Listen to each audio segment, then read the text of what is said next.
The Silver Stag Tavern had never hosted royalty before tonight. Seren kept her head bowed as she wove between the crowded tables, a tray of honeyed wine balanced on her unsteady palm. The heat of the hearth fire pressed against her back, but a deeper cold had settled into her bones the moment he walked through the door. Kaelin, Alpha King of Thornmere, commander of 10,000 wolves, the most powerful male in 3 realms, and the man who had claimed her in secret 3 weeks ago. She had not expected him here. The Silver Stag was a common establishment in a border town, far beneath the notice of royalty.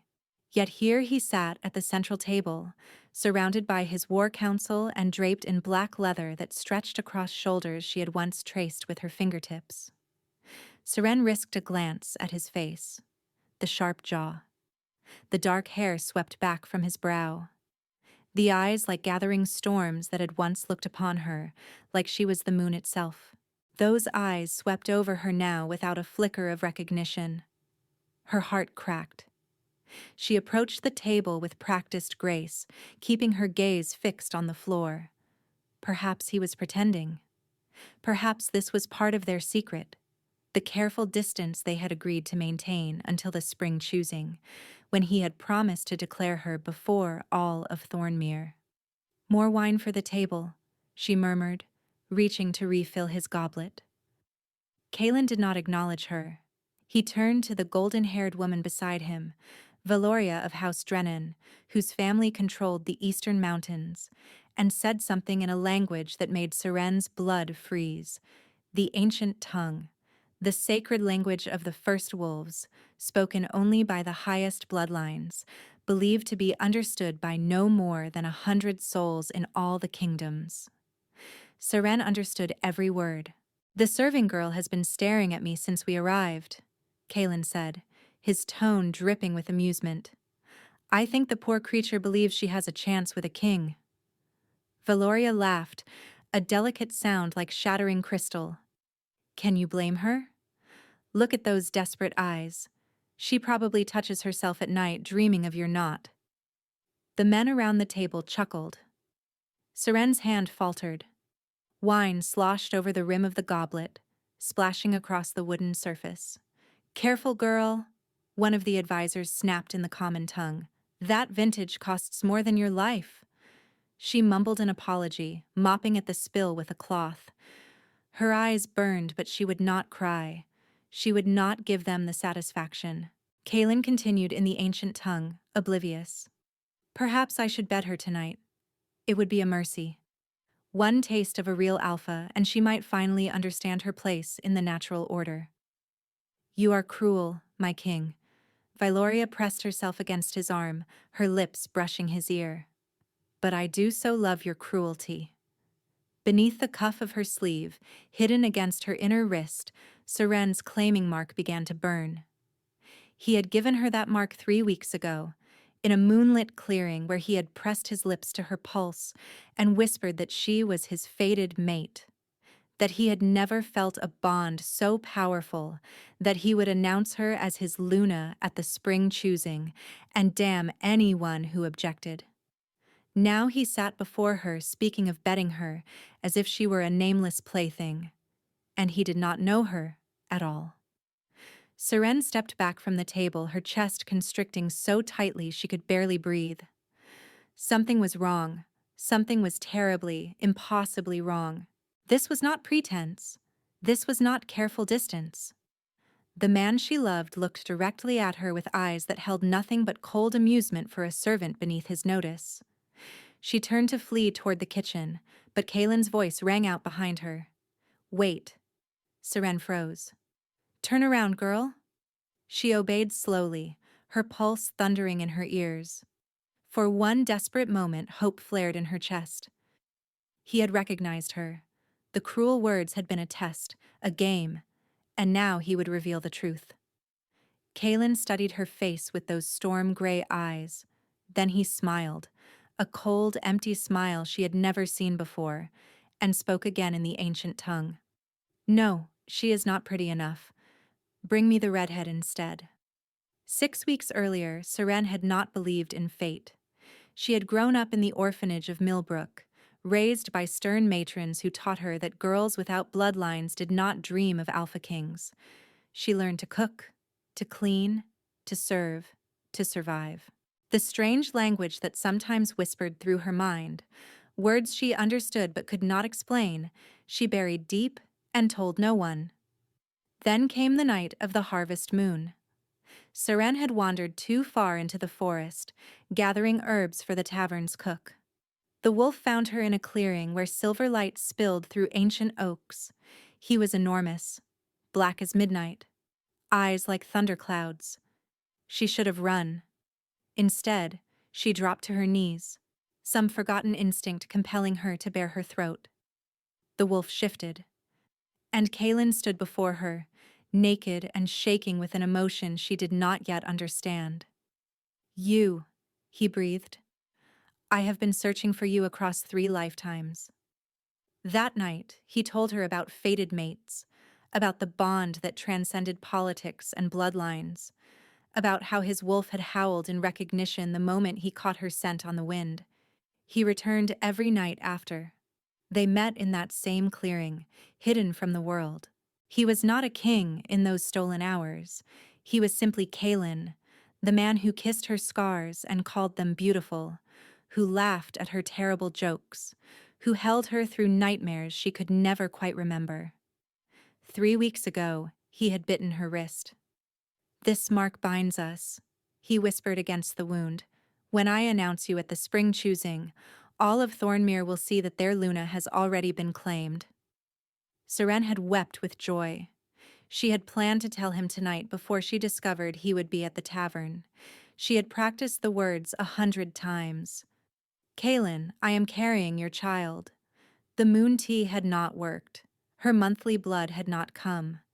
And when she pressed her hand to her belly last night, she felt a flutter of something that was not quite movement but close. His air, their air, growing inside her while he sat at that table speaking of her like she was nothing. Seren stumbled through the kitchen doors, her vision blurring with tears she refused to let fall. The red-headed serving girl, Pollia, rushed past her with a knowing smirk. "He asked for me. The king asked for me specifically." Seren said nothing. She pressed her back against the wall beside the pantry, her hand clamped over her mouth to muffle the sobs building in her throat. Through the thin wood she could still hear them laughing. The claiming mark on her wrist burned like a brand pressed to flesh. It should not hurt like this. A fated bond was supposed to bring comfort, warmth, a sense of belonging that transcended distance. Not this searing agony that radiated up her arm and wrapped around her heart. Seren pulled back her sleeve with shaking fingers. The mark had changed. Where his teeth had left a perfect crescent, now angry red lines spread outward like infection. Like something was fighting the bond itself, trying to tear it from her body. "No," she whispered. "No, no, no." Through the kitchen door, she heard Kaelin's voice rise again. The ancient tongue flowed from his lips, and Seren understood every poisoned word. "The Drennan alliance must be sealed before the spring choosing. I will announce Valoria as my intended. Her family's warriors will secure our northern border, and I will finally have a Luna worthy of a king." Seren's knees buckled. She caught herself against a shelf, sending clay pots crashing to the floor. The kitchen staff turned to stare, but she barely saw them. Valoria. He was going to choose Valoria, the spring choosing. The ceremony where he had promised to declare Seren would be the moment he bound himself to another woman. Everything he had told her in that moonlit clearing was a lie. Every kiss, every whispered promise, every tender touch had been nothing but a game to him. A powerful alpha amusing himself with a common serving girl until a better option appeared. Seren pressed both hands to her belly. His child. She carried his child. And he was going to stand before the realm and choose someone else. A fresh wave of agony ripped through her mark. She gasped, doubling over as the pain spread through her body like wildfire. Her wolf. the one she had only recently learned she possessed, awakened by Kalen's bite, thrashed inside her chest, howling with grief. She had to leave. If she stayed another moment, she would shatter completely. She would walk into that dining hall and scream the truth in the ancient tongue he thought no one understood. She would show him the mark on her wrist and demand to know why he was destroying her. But what would that accomplish? He had made his choice. A nobody orphan with no bloodline could never compete with Valoria of House Drennan. The matrons had been right all along. Girls like Seren did not become queens. She tore off her apron and walked toward the back door. The head cook called after her. "Ren, where are you going? Your shift is not finished." Ren. The false name she had used for 2 years at this tavern. No one here knew her real name except Kalen, and he had apparently forgotten it along with everything else. "I am finished," Seren said without turning. "I am finished with all of it." She stepped into the frozen night, her breath clouding in the winter air. Behind her, the warm glow of the silver stag spilled across the snow. She could hear music starting up, could hear Valoria's crystalline laughter rising above the noise. Seren walked into the darkness without looking back. She did not see Kalen rise suddenly from his chair, his face draining of color. She did not see his hand fly to his chest, clawing at his heart as if something inside him was screaming. She did not hear him whisper a name, her true name, in a voice fractured with confusion and dawning horror. And she did not see his eyes flash from cold gray to burning gold before Valoria's hand closed around his arm and the emptiness swallowed him whole once more. The road north was treacherous in winter, but Seren did not care. She walked through knee-deep snow until her legs burned, then walked further still.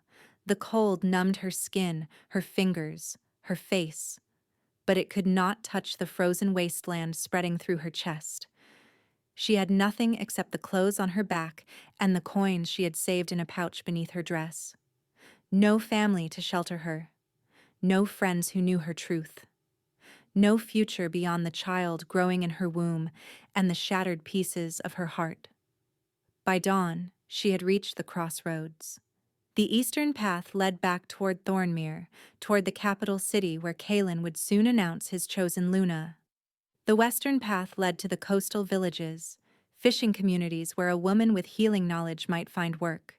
The northern path led to the Veiled Lands, a remote territory at the edge of the realm where few wolves ventured and fewer questions were asked.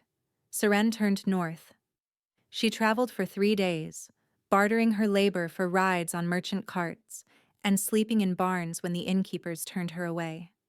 The claiming mark on her wrist throbbed constantly, a wound that refused to heal.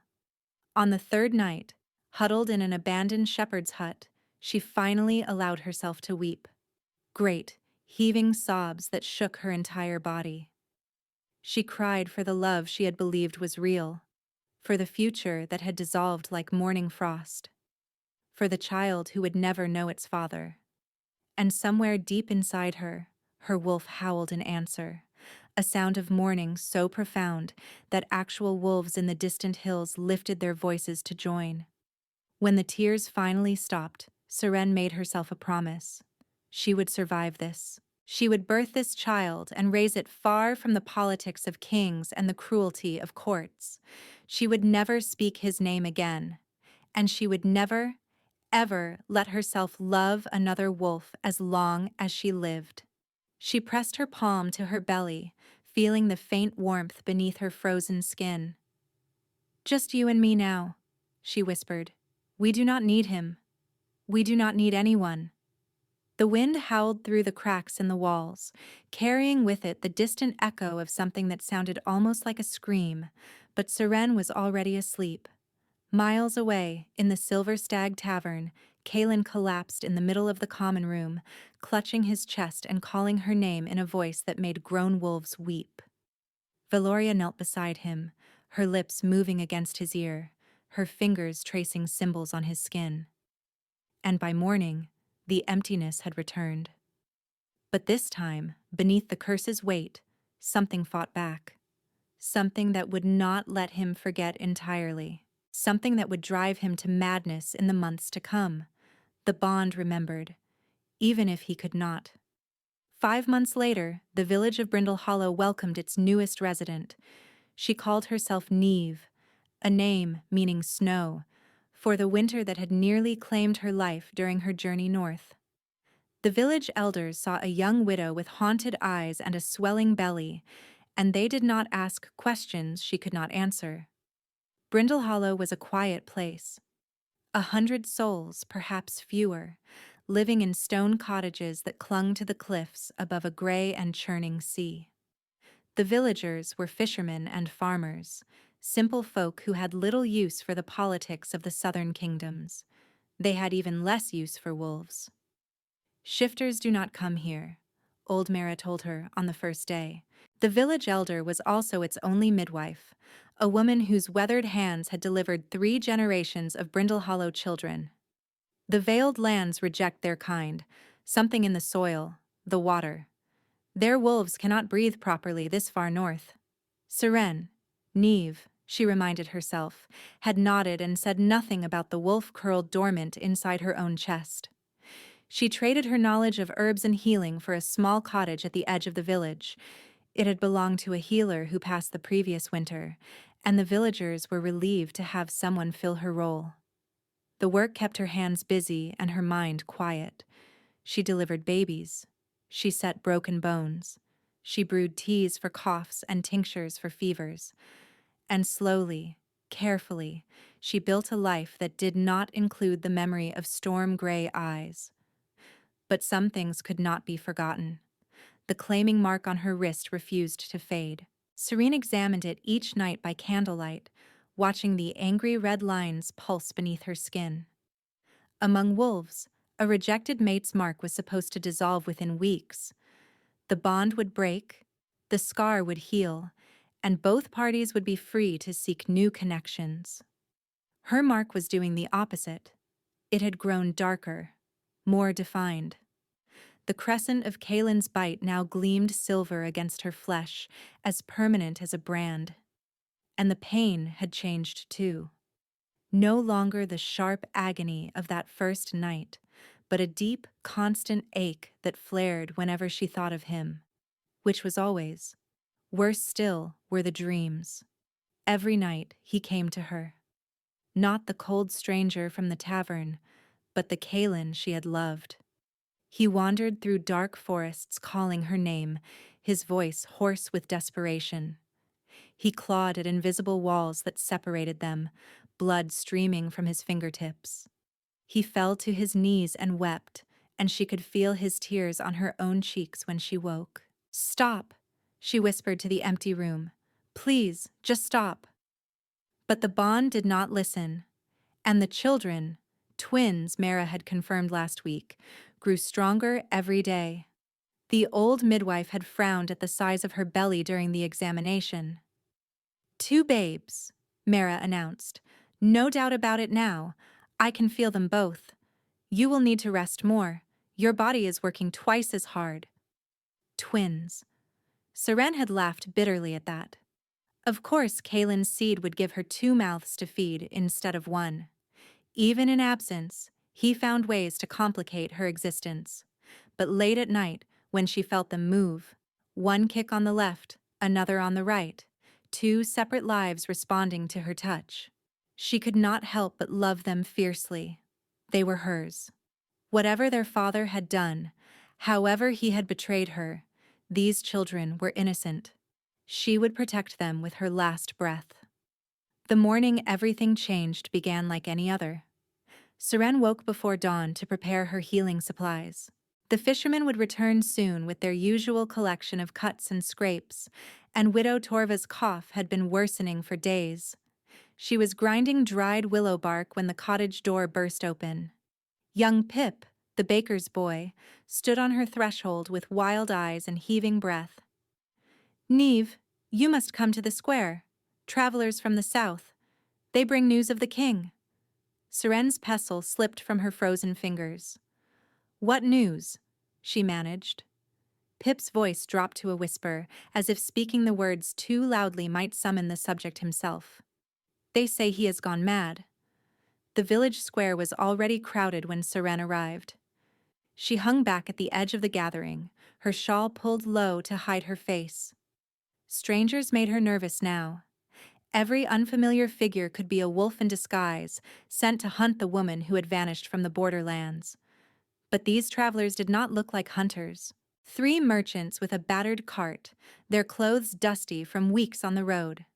They stood at the center of the square, basking in the attention of villagers who rarely received outside news.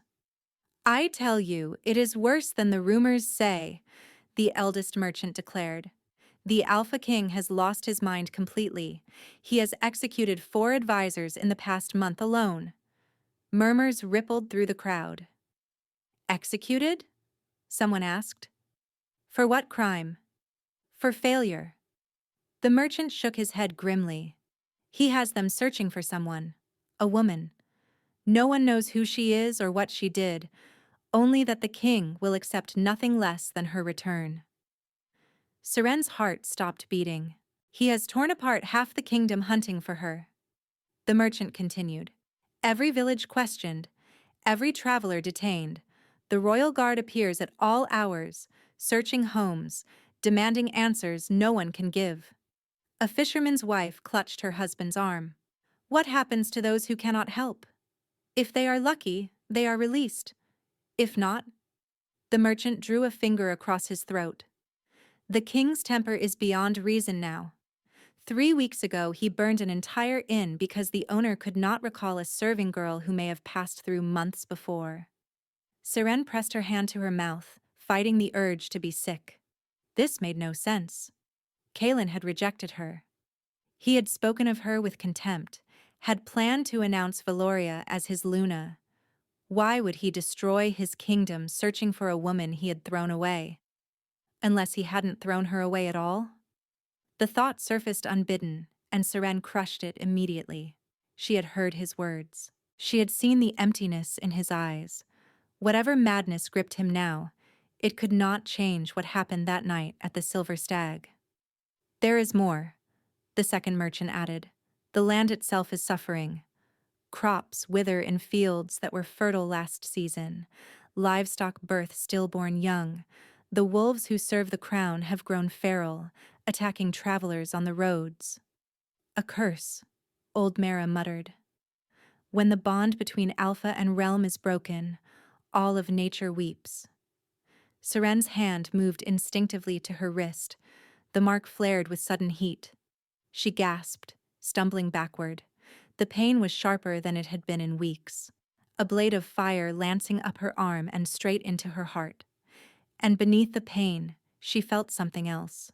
A presence, vast and desperate, reaching through the darkness that separated them, clawing toward her with broken fingers. "Where are you?" The voice echoed in her mind, and it was not her own. "Where are you? Where are you?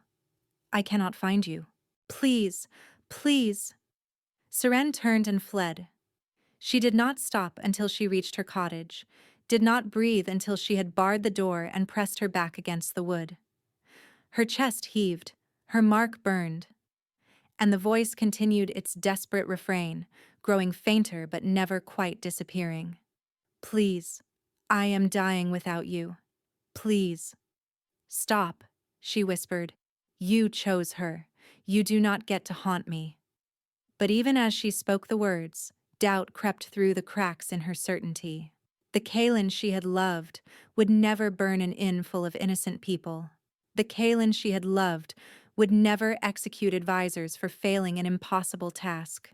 The Kaelin she had loved would never let his realm fall to ruin over a woman he had discarded. Unless the man at the Silver Stag was not the Kaelin she had loved at all. Seren sank to the floor, her hands pressed to her swollen belly. "What happened to you?" she asked the empty room. "What did they do to you?" Outside her window, where the cliff met the churning sea, a shape moved in the shadows. Large, 4-legged, watching. The wolves had found her. Seren did not sleep that night. She sat in the darkness with a kitchen knife across her knees, watching the window for movement. The shape she had glimpsed at the cliff's edge did not return, but she could feel them out there. Wolves. Circling. Waiting. By morning, her eyes burned with exhaustion and her back ached from the hard wooden chair. The babies shifted restlessly, as if they too sensed the danger closing in. A knock at her door made her heart seize. "Neve?" Old Mara's voice, thin with worry. "There are strangers asking for you." Seren's grip tightened on the knife. "Tell them I am not well." "Child, they know your true name. Your real name." A pause. "They say they mean you no harm, but I have lived long enough to know that such promises are often lies." The knife wavered in Seren's hand. They had found her. After 5 months of hiding, of building a new life, of daring to believe she might escape, they had found her. She could run. The cottage had a back window that opened onto the cliffs. If she climbed down to the shore, she might reach the fishing caves before they caught her. But she was 7 months pregnant with twins.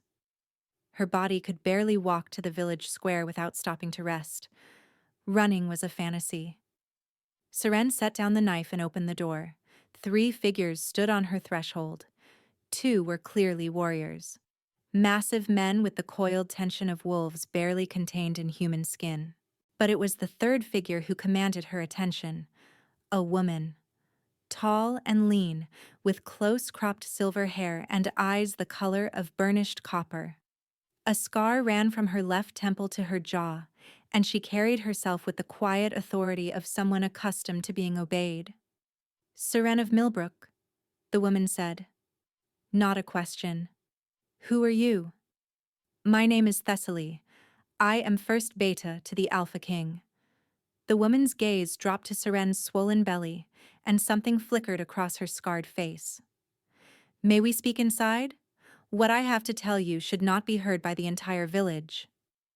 Every instinct screamed at Seren to refuse, but there was something in Thessaly's eyes, not the cold emptiness she had seen in Kaelin, but genuine weariness, genuine concern. She stepped aside. Thessaly entered alone, leaving the warriors at the door.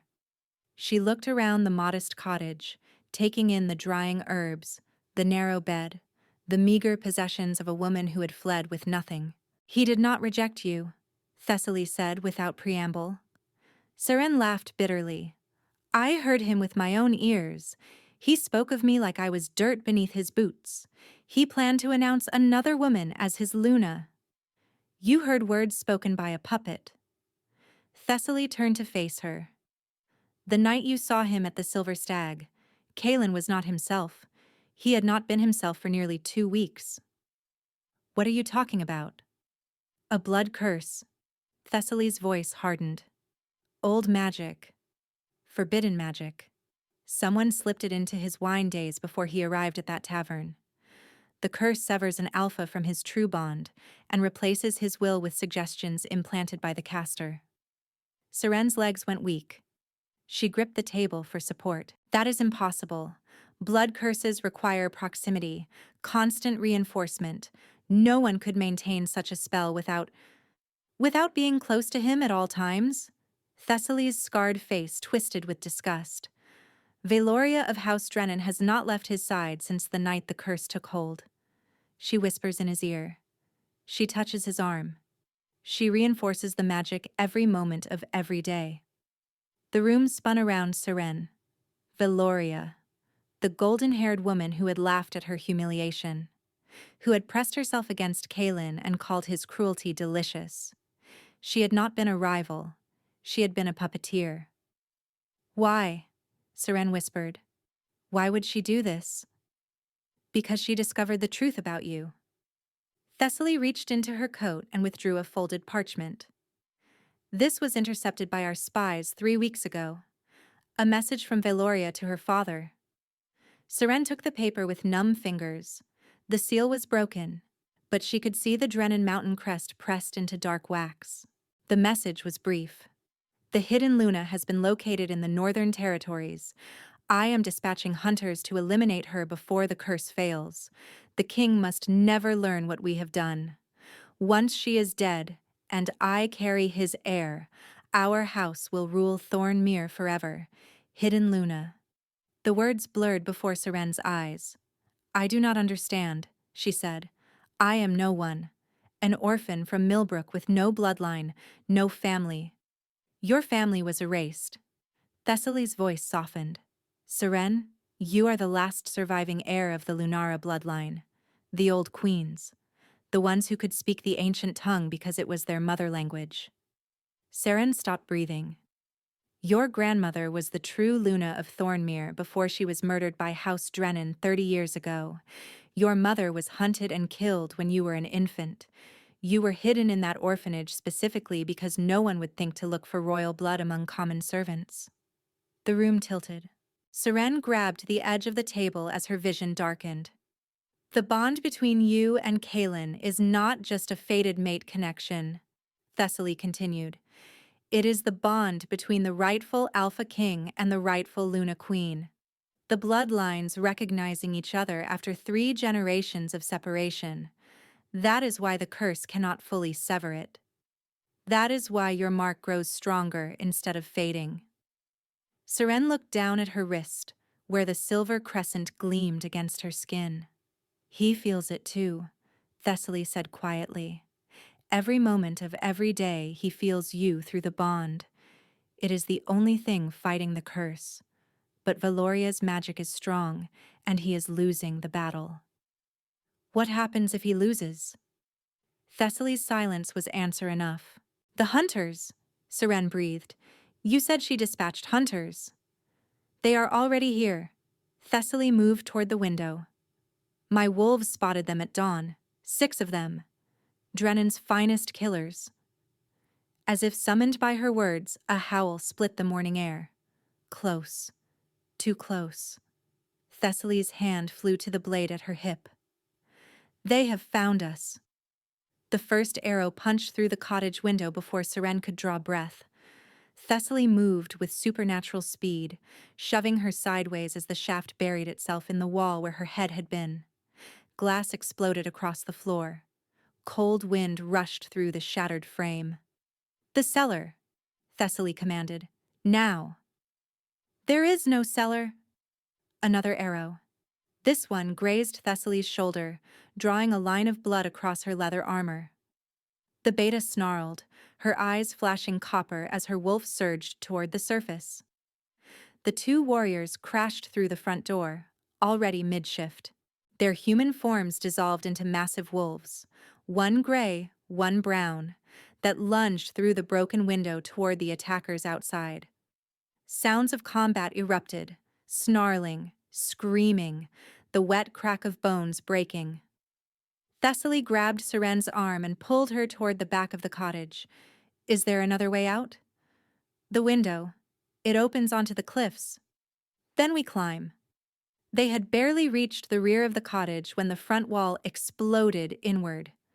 A wolf the color of dried blood stood in the wreckage, its muzzle dripping with gore. One of Thessaly's warriors, Seren realized with horror. The gray one. His throat had been torn out. The blood-colored wolf fixed its gaze on Seren's belly and smiled a wolf's smile. Thessaly put herself between them. Run, she said. Whatever you hear, do not stop. I cannot leave you. You are carrying the heirs to Thornmere's throne. Thessaly's voice cracked like a whip. You are more important than any of us. Now run. She shifted mid-sentence, her human body exploding into a silver wolf that launched itself at the attacker with a howl of fury. Seren ran. She scrambled through the back window, her swollen belly scraping against the frame. The cliff path was narrow and treacherous, slick with morning frost. One wrong step would send her tumbling to the rocks below. Behind her, the sounds of battle faded, then stopped entirely. Seren did not let herself think about what that meant. She had reached the halfway point of the descent when a shape appeared above her on the cliff. A woman, golden hair streaming in the wind, eyes that gleamed with triumph. There you are, Valoria called down. I was beginning to think you had learned to fly. Two more wolves emerged from the rocks behind Valoria. They picked their way down the cliff path with predatory grace, cutting off any hope of retreat. Seren pressed her back against the stone face. Below her, waves crashed against jagged rocks. Above her, Death wore a beautiful face and smiled. The curse was supposed to make him forget you completely, Valoria said, descending step by careful step. But you just would not fade, would you? Every night he screams your name in his sleep. Every day he fights my magic harder. You have been remarkably difficult to kill. You murdered my family. Seren's voice came out stronger than she expected. You cursed my mate. And now you want to kill his children. I want to secure my future. Valoria's smile never wavered. With you dead, and your whelps destroyed, Kaelin will finally accept me. He will give me heirs of my own. And House Drennan will rule Thornmere as we were always meant to. The babies kicked hard against Seren's belly, and something inside her snapped. She had spent her whole life hiding her gift for languages, hiding her wolf, hiding her love for a king who was never supposed to notice her. She was done hiding. The power rose from somewhere deep within her, not the dormant wolf she had suppressed since childhood, but something older, something that sang in her blood and whispered in the ancient tongue, the language of the first queens. Golden light bloomed from her palms. Valoria's smile faltered. What? You should not have threatened my children. Seren's voice carried harmonics that made the very stones vibrate. You should not have touched my mate. She raised her glowing hands toward the wolves descending the cliff. And you should have learned your history. The Lunara queens did not just speak the ancient tongue. The golden light blazed like the sun. They commanded it. Words poured from her lips, words she had never learned but somehow always known. The ancient tongue in its purest form, the language of power and creation. The cliff face answered. Stone cracked and shifted. The narrow path beneath the assassin wolves crumbled away, sending them tumbling toward the churning sea. Their howls of terror cut short as the rocks below claimed them. Valoria scrambled backward, her face white with shock. Impossible. The Lunara are extinct. I am right here. Seren advanced up the path, light streaming from her body. And I am going to end what you started. But the power was fading. The effort of calling it had drained her more than she realized, and her vision was starting to blur. The babies pressed against her belly, demanding energy she did not have to give. Valoria saw her weakness. The golden-haired woman pulled a blade from her belt, silver-edged, gleaming with poison, and lunged. Seren raised her hands, but the light sputtered and died. The blade descended toward her heart, and then the sky exploded. A wolf the size of a nightmare crashed onto the cliff path between them.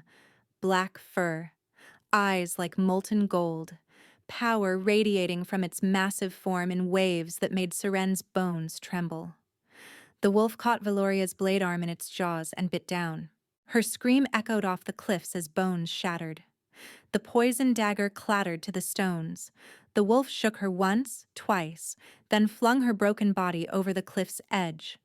Valoria's shriek cut off abruptly as she hit the rocks below. The black wolf turned. Seren could not move, could not breathe, could only stare at the creature that radiated power like heat from a forge. He was larger than she remembered, larger than any wolf she had ever seen. And those eyes, no longer the empty gray of the tavern, but blazing gold shot through with amber fire, fixed on her with an intensity that made her soul quiver. The wolf approached slowly, each step deliberate, each movement radiating barely contained desperation. When he reached her, he lowered his massive head and pressed his nose to her belly. Both babies kicked at once. The wolf made a sound that was half whimper, half sob. Then the shift rippled through him, and Kaelin knelt on the cliff path before her, naked and shaking, his hands hovering over her stomach as if he was terrified she might shatter. He looked up. The Alpha King of Thornmere was weeping. "You are real," he choked out. "I thought, the dreams. I could not tell any more what was real and what the curse was making me see."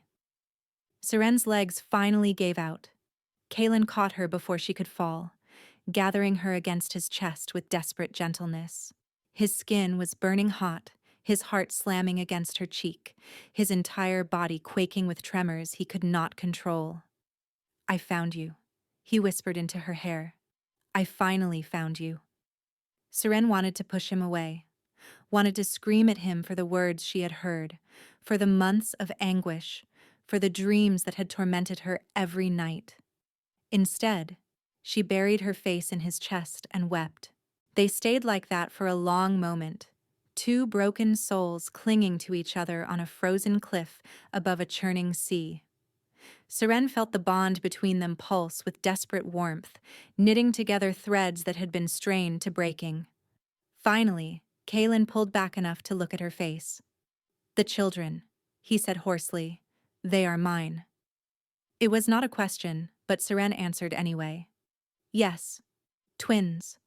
A boy and a girl. Mara thinks." Something fractured in his expression. Joy and grief and guilt and wonder all colliding at once. "I did not know." His hand pressed flat against her belly, feeling the movements within. "Seren, I swear to you, I did not know. I cannot remember anything from that night. The curse." "I know." She placed her hand over his. "Thessaly told me." At the mention of his beta's name, Kalen's eyes sharpened. "Thessaly. Where is she?" Seren looked back toward the cottage. Smoke was rising from the ruins, and emerging from the wreckage, limping but alive, came Thessaly in human form, one arm hanging useless at her side.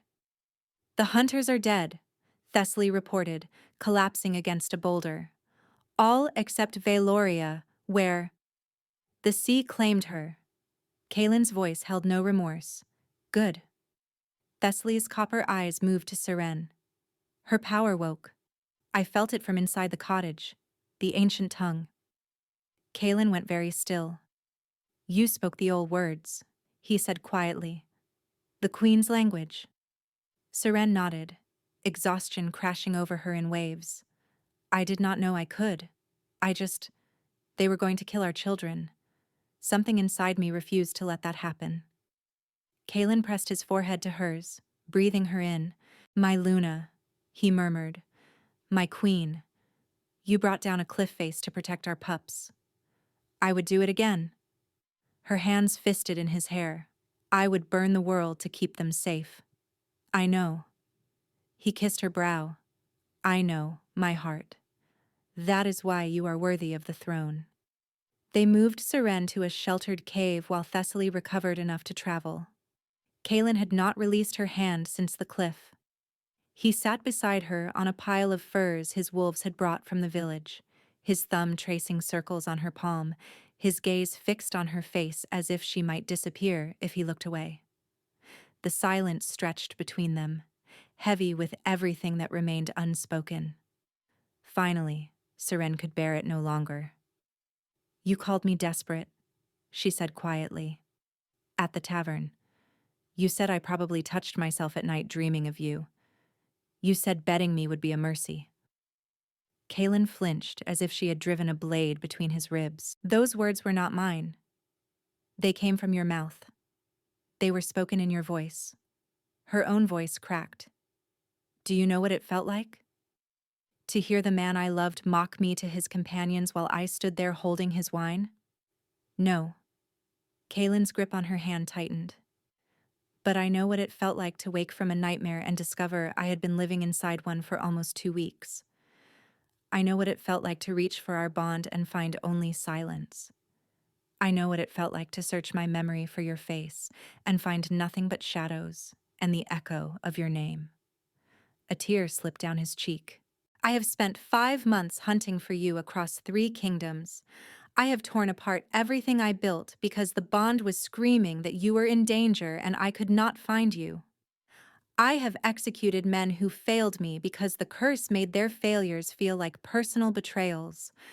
I have become the monster Valoria wanted me to be, and I hate myself for every moment of it. Seren's anger wavered. I did not ask for any of this, she whispered. I was happy being nobody. I was happy loving you in secret. I would have waited forever for you to announce me, as long as I knew you were mine. You were always mine. Kaelin brought her hand to his lips, pressing a desperate kiss to her knuckles. From the moment I saw you in that clearing, you were mine, and I was yours. The curse could suppress my memories, could twist my words, and could make me say things that haunt me still. But it could never touch what I feel for you. How can you be certain? Because I am still here. He placed her palm flat against his chest, over his racing heart. A blood curse severs bonds, Seren. It destroys the connection between mates so completely that most do not survive the separation. But our bond held, damaged, strained, screaming in agony, but never broken. Seren felt it through her mark, the truth of his words resonating through the silver crescent on her wrist. I heard you, she confessed. In my dreams. You were searching for me, calling my name. Every night, his voice broke. Every night I walked through darkness looking for you, and every morning I woke to find Vyloria's magic pressing down on my mind, trying to make me forget again. How did you break free? I didn't. Not fully. He touched her belly with reverent fingers. But when Thessaly told me she had found you, that you were alive, that you were carrying my children, my wolf broke through the curse long enough to run. I have been running for 3 days straight. 3 days. Without stopping. Without sleeping. For her. Seren pulled him close, pressing her lips to his in a kiss that tasted of salt and desperation. The bond roared between them. She gasped as sensation flooded through her, his emotions crashing into hers like waves against the shore. Love, so fierce it burned. Guilt that ate at him like acid. And beneath it all, a need so profound it stole her breath. When they broke apart, both of them were shaking. I love you, Kaelin said. I loved you before the curse. I loved you during it, even when I could not remember why. And I will love you until the stars burn out and the moons fall from the sky. Seren pressed her forehead to his. I never stopped loving you, she admitted. Even when I hated you. Even when I wished I had never met you. The bond would not let me go, and I cursed it every single day. And now? She pulled back to look at him. Really look at him. The shadows under his eyes. The gauntness of his cheeks. The evidence of 5 months of suffering etched into every line of his face. He had fought a curse. He had searched 3 kingdoms. He had run for 3 days without rest. All for her. Now I want to go home, she said softly. I want to sit beside you on a throne I apparently have a claim to. I want to raise our children in a kingdom that knows their mother's name. Kaelin's eyes blazed gold. Then we returned to Thornmere tonight. He pulled her to her feet, steadying her when she swayed. The Drennans answer for what they have done. And the realm meets its true Luna at last. They reached the capital on the 3rd day. Seren rode before Kaelin on his black warhorse, his arm wrapped securely around her waist, his body shielding her from the bitter wind. Behind them rode a growing army, wolves who had broken free from the scattered remnants of the curse and flocked to their alpha's banner. But something was wrong. Smoke rose from the city walls. The distant sound of screaming carried on the wind. And flying above the castle gates, where the royal standard should have hung, was the mountain banner of House Drennan. No. Thessaly pulled her horse alongside them, her face ashen. We are too late. What has happened? Seren demanded. Lord Drennan must have received word that Valoria failed. Kaelin's voice was ice. He has taken the city in her name. But she is dead. He does not know that. And even if he did, his house is already committed. They either seize the throne or face execution for treason. There is no middle path now. A rider burst from the city gates, galloping toward them at breakneck speed. One of Kaelin's scouts, his face splattered with blood. "My king," the scout gasped. "Lord Drennan has barricaded himself in the Great Hall with hostages. He threatens to execute them all if you do not surrender the throne and deliver the false queen for punishment." False queen. Seren's hands curled into fists. "How many hostages?" Kaelin asked. 43. Servants. Guards who remained loyal and— The scout hesitated. "And the orphanage mistress from Millbrook. The one who raised your mate. They dragged her from her home 3 days ago." Seren's blood turned to ice. Mother Annis. The stern woman who had fed her when she was hungry, clothed her when she was cold, taught her to read and write and dream of something beyond the orphanage walls. She had never been warm or loving, but she had been the closest thing to family Seren had ever known. "I will not let her die for me," Seren said. Kaelin's arm tightened around her. "Seren, no." She twisted in the saddle to face him.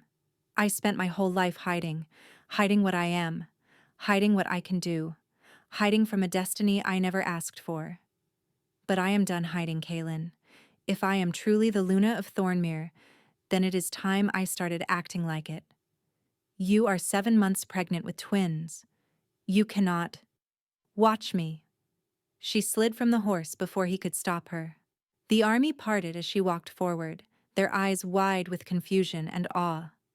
Golden light was already beginning to shimmer beneath her skin, responding to her fury. Kaelin dismounted and caught her arm. "At least let me come with you." "No." Seren turned to face him. "Drennan wants you to surrender. If you walk through those gates, he wins. But if I go alone, he will kill you. He will try." She pressed her palm to his cheek. "Trust me, please." For a long moment, Kaelin warred with himself. She could see the battle playing out behind his eyes, his need to protect her fighting against his respect for her strength. Finally, he leaned down and kissed her fiercely. "If you are not out in 1 hour, I am coming in after you, and I will not leave anyone standing." Seren smiled. "I would expect nothing less." She walked toward the city gates alone. The streets were empty, the citizens cowering behind locked doors. Drennan's soldiers watched from the walls, their crossbows trained on her pregnant form, but no one fired. They were afraid, she realized. They had heard what she did to the wolves on the cliff. Word had spread faster than she thought possible. She climbed the steps to the great hall and pushed open the massive doors. 43 hostages knelt in a line before the raised dais, their hands bound, their faces streaked with tears. Armed Drennan soldiers stood behind them with blades drawn. And on the throne, her throne, the throne of her grandmother and her mother and all the Lunara queens who came before, sat Lord Kalar Drennan, his silver beard immaculate, his eyes gleaming with triumph. Beside him stood a young man with golden hair and Valoria's cruel smile. Her brother, Seren guessed, the spare heir, now pressed into service. "So this is the creature who has caused so much trouble," Lord Drennan said. "A pregnant orphan who thinks she can claim a crown." Seren walked forward, her bare feet leaving prints of light on the stone floor. "I am Seren of the Lunara bloodline," she said, and her voice carried to every corner of the hall. "Granddaughter of Queen Elindra, daughter of Princess Seranthia, true Luna of Thornmere." She stopped at the center of the hall, directly between the hostages and the throne. "And you are sitting in my chair." Lord Drennan laughed, bold words for a woman with no army at her back. "I do not need an army." Seren raised her hands, and golden light blazed from her palms. "I am the army." The ancient tongue poured from her lips. This time she did not command stone. She commanded truth. The words wove through the hall like living things, stripping away lies and illusions. The Drennan soldiers cried out as the magic touched them, their eyes going wide with sudden clarity. "You cursed your king," Seren intoned. "You murdered my family. You stole my birthright and tried to kill my children. The ancient tongue does not forgive such sins." The light intensified, focusing on Lord Drennan. He screamed as the magic burned through him. Not physical flames, but something worse. Every lie he had ever told, every innocent he had ever harmed, every crime he had committed in his climb to power, all of it reflected back at him in an endless loop of guilt and horror.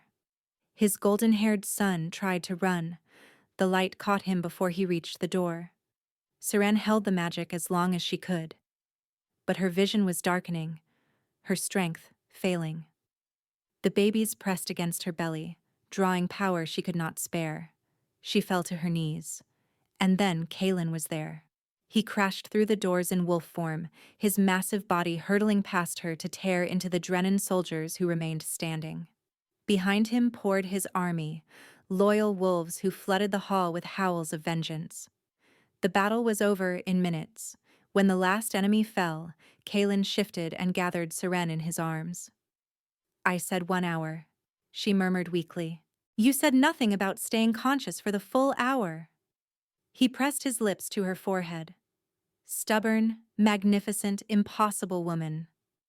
Your woman. Always." He looked up at the throne, where Lord Drennan's body slumped in death, his face frozen in an expression of eternal horror. "Always and forever, my Luna." The coronation took place on the first day of spring.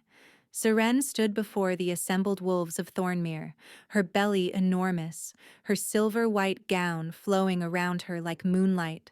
The claiming mark on her wrist gleamed bright against her skin. Kalen knelt before her, his throat bared in submission. "I offer myself to you," he said, his voice carrying across the silent hall. "My crown, my kingdom, my life, everything I am belongs to you, Seren of the Lunara. Will you claim me as your mate before the realm?" Seren stepped forward. "I will." She leaned down and pressed her lips to the spot where his neck met his shoulder. Her wolf rose within her, guiding the movement as her teeth sank into his flesh. The bond exploded. Not the damaged, straining connection they had fought to maintain, but something whole and radiant and eternal. Their souls merged in a cascade of shared memory and emotion. She saw his childhood through his eyes, the weight of expectation, the loneliness of power, the desperate hope that somewhere in the world his true mate was waiting. He saw her childhood through hers, the cold orphanage, the hidden gifts, the night in the clearing when she had looked upon a wolf and seen her destiny. They saw the curse together, the horror of his imprisonment within his own mind, the agony of her flight. The long months of separation when only the bond had kept them both from madness.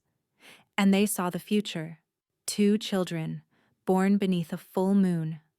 A boy with his father's dark hair and his mother's gift for the ancient tongue. A girl with silver-white hair and a wolf that could see truth through any lie. When Seren finally released him, they were both weeping. Kalen rose and took her hands.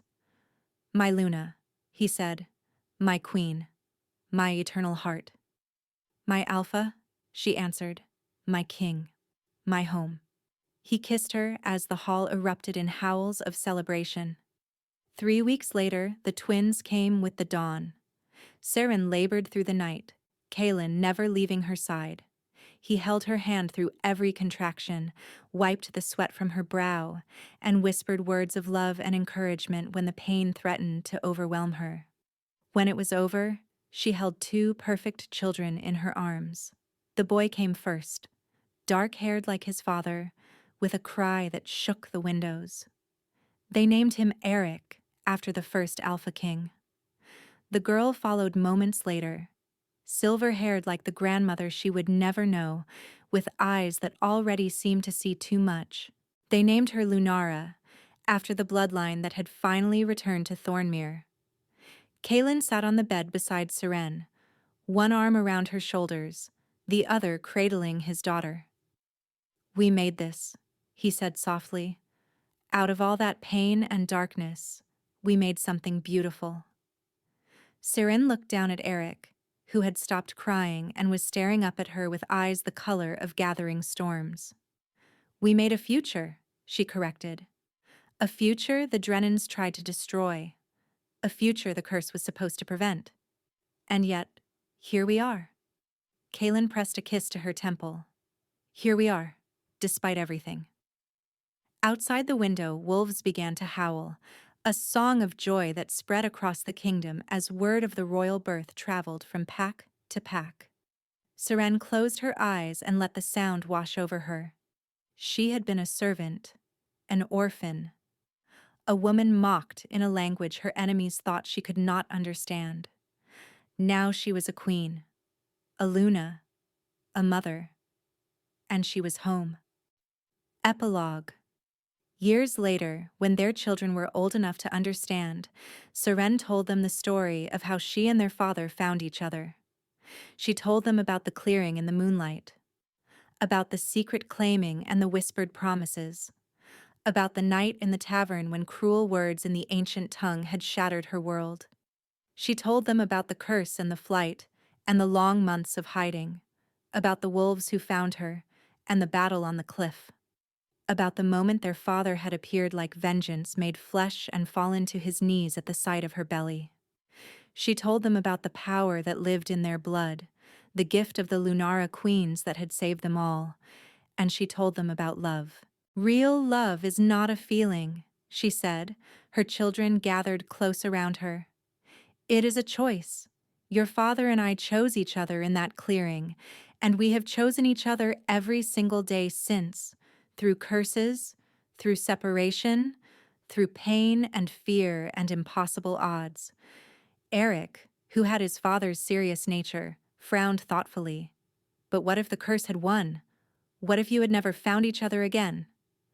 Seren smiled and touched the silver mark on her wrist, the mark that had never faded, that had led them back together when all hope seemed lost. "True mates always find their way home," she said. "No curse is strong enough to keep them apart forever." Lunara, who had her mother's gift for seeing truth, tilted her silver head. "Is that what we should look for someday? Someone who would burn the world to find us?" Kaelin appeared in the doorway, his eyes soft with love as they found Seren's face. "Find someone who makes you want to be better," he said quietly. "Someone whose soul calls to yours across any distance. Someone who sees the real you, not the mask you show the world, but the truth beneath." He crossed the room and pressed a kiss to Serene's hair. "Find someone," he murmured against her skin, "worth fighting for." Outside the castle window, the wolves of Thornmere lifted their voices in a song that had echoed across these lands for generations. A song of pack and bond and love eternal. A song of coming home. Thank you so much for listening. I hope you enjoyed this story.